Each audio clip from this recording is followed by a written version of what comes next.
दुख स्वरूप आग से ललकता आग देख के हम सोचेंगे वहां पे ठंडी मिल जाएगा, तो इससे बड़ा भ्रम क्या हो सकता है? तो जब संसार के स्वरूप ही दुख है और हम उसमें सुख की इच्छा करें और सुख भोगने की जो इच्छा करें, इससे बड़ा भ्रम कुछ नहीं हो सकता। तो पहला हमारा दलदल कहां पे फंसते हैं? कामिनी, मतलब काम पूर्ति की इच्छा। फिर दूसरा दलदल उसके बाद शुरू होता है, क्या? कांचन, मतलब दौलत, पैसा। काम पूर्ति करने के लिए अर्थ चाहिए। फिर दूसरा दलदल और गिर गया और धस गया उसमें। जबकि हर कोई कहता है, आप सब भी जानते हैं कि अर्थ से सुख नहीं है। सुख तो परिस्थिति में नहीं मिलता और हम अर्थ के द्वारा परिस्थिति सुधार सकते हैं, मनस्थिति नहीं। हमारा जो कंट्रोल है, देखिए, प्रारब्धम पृच्छति बभुः, प्रारब्धम पृच्छति बभुः। प्रारब्ध के हिसाब से परिस्थिति आपको मिलते रहेंगे। जैसे गीता के बाद आया तो भगवान चाहते तो परिस्थिति बदल देते। कभी पांडवों की परिस्थिति बदले क्या? नहीं। गीता पढ़ा के मनस्थिति बदले। परिस्थिति और मनस्थिति दो चीज होती है हमारे पास। हम हमेशा कोशिश करते कि परिस्थिति अच्छा हो जाए तो मैं खुश हो जाऊंगा। यह सबसे बड़ा भ्रम है और उसके लिए अर्थ की विनियोग होती है परिस्थिति के लिए।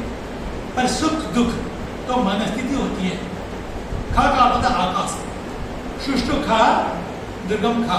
खा मतलब मनस्थिति का, तो मनाकाश है। विचार जब अपने को इजी लगे, सहज लगे, हमारा मन के विचार है, तो हमको सुख लगता है। जहां पे हमारा मन बैठ नहीं पाता है, उसको गति ढंग से नहीं मिलता है, दुर्गम लगता है, उसको हम दुख कहते हैं। जैसे कोई कठिनाई चढ़ता है, एवरेस्ट चढ़ता है, उसको सुख लगता है क्योंकि वो चाहता था और इतना पहाड़ चढ़ रहा है, उसको फिर भी एडवेंचर बोलते हैं। जो भी एडवेंचरस लाइफ है वो सुखी है। मुश्किलें हैं पर वो मान लिया क्या? एडवेंचर है, इसलिए वो सुख है। बचपन में बच्चा मारता है तो भी माँ बाप को बड़ा खुश लगता है। वही बच्चा बड़ा होकर बोल दे तो दिल टूट जाता है, क्योंकि इसमें परिस्थिति नहीं, परिस्थिति वही है, बच्चा तभी मारा अभी भी मारा, पर मनस्थिति बदल।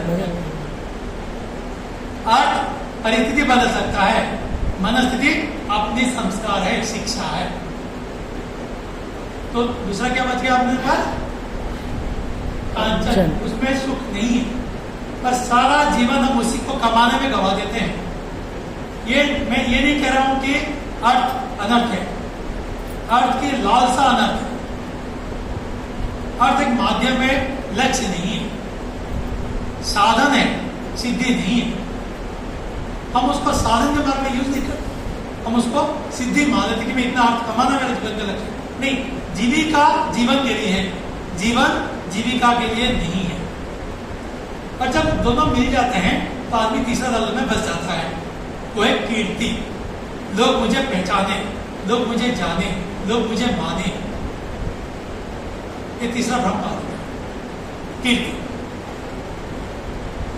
प्रतिष्ठा, सुकरी निष्ठा। जो जीवन में प्रतिष्ठा चाहता है वो क्या ढूंढता है? सुकर, मतलब स्वर की विष्ठा। मतलब जो प्रतिष्ठा है जीवन में वो उसी के समान है। साधु की हमेशा सोच कर रखते हैं। और इसलिए ये तीनों दलदल से बचना है तो सबसे बढ़िया है कि इस दिन को छोड़ दो और किसको पकड़े? सच्चिदानंद भगवान। क्योंकि वही सत्य है, वही सच है, वही चीज है जहाँ पे प्रेम है और वही आनंद है जो हमारा जीवन का लक्ष्य है। ऐसा कहकर मैं अपनी वाणी को विराम